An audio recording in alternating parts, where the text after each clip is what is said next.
In this video, I'm going to be discussing how to use bias tape as a frame for purchased trim. If you've watched my other videos, you've learned how to use bias tape to create a very simple trim where the fabric peeks through two pieces of bias tape. Here are 3 pictures of Atikłuqs that I made using simple bias tape trim. Some of my favorite Atikłuqs were made with a simple bias tape trim, and it saves a lot of time and money to make them in this way.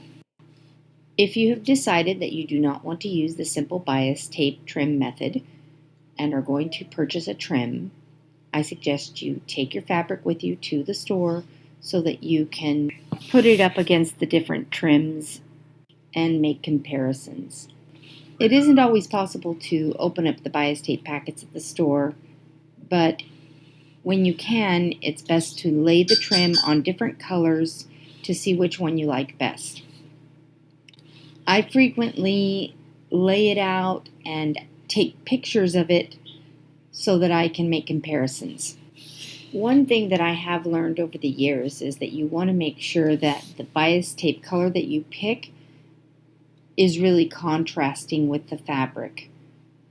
Otherwise, you'll make all the effort of putting it on, but it really won't be visible. This is an example of 2 that I made, and you can see that the pink I chose matches so perfectly with the fabric that you can barely tell that I bothered to frame the trim with bias tape.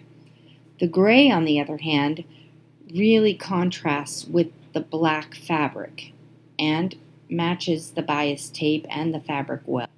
In this case, I decided to go with the maroon bias tape.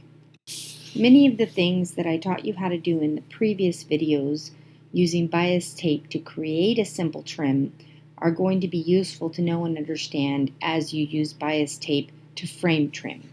So your first step will be to use the double fold bias tape on the outer edge of your pocket, your hood, and then once you get to that point, the bottom of your body as well, if you're going to use the bias tape as a way to avoid having to put in a hem. My pocket is finished. You can see that I've finished all the edges, and that's because I do a double pocket and I've already finished all my edges. So if you have a finished pocket, then you're going to want to make sure that you have a little bit of extra bias tape and trim at both the top and the bottom of the pocket that you can then tuck under before or while you're attaching it to the body so that then you don't have any raw edges. So the first step is deciding how far apart you need these 2 pieces of bias tape so that they frame the trim you have chosen with as much of an edge as you want. In this case, if I were to put both pieces of bias tape side by side, which is the simplest way to put it because it's very easy to make sure that you're measuring things correctly. When I did that and I laid the trim on top, it was too narrow. The trim almost covered the maroon bias tape completely. So I laid the pieces a little bit further apart and put the trim on top of it and felt more comfortable with that spacing.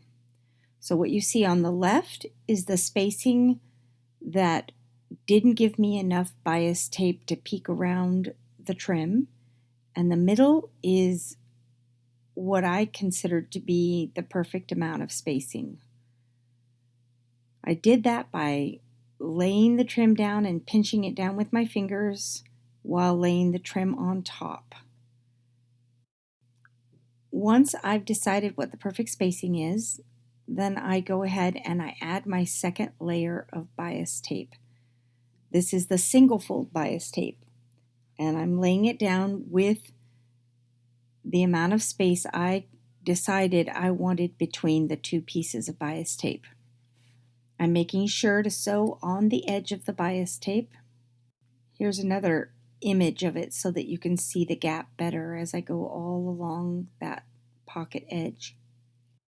Once I have both pieces of bias tape down, then I'm going to sew the trim and try to keep it centered between the two pieces of bias tape so that the edge on either side of the trim stays the same. I'm going to begin sewing on the longer side, which is, in the case of the pocket, the inside of the pocket, and in the case of the hood, the side that's furthest from the edge. And you always want to try to find a thread that matches your trim so that you're not making a line on your trim that is highly visible. In my case, on this trim, I picked maroon, and I did my best to stay right on that maroon line on the edge of the trim. Once I sewed the left side, in this case it was the left side because it was the inside of the pocket, then I went and I attached the other side, the side that's closest to the edge, again staying on that maroon line. And because this was the shorter side, I had to do those little tucks that I've showed you how to do in my other video on adding trim. You do this same process on the hood and the bottom of the body, and this is the method that you use when you're using the double fold bias tape as a way to avoid finishing the edge of the body with a hem.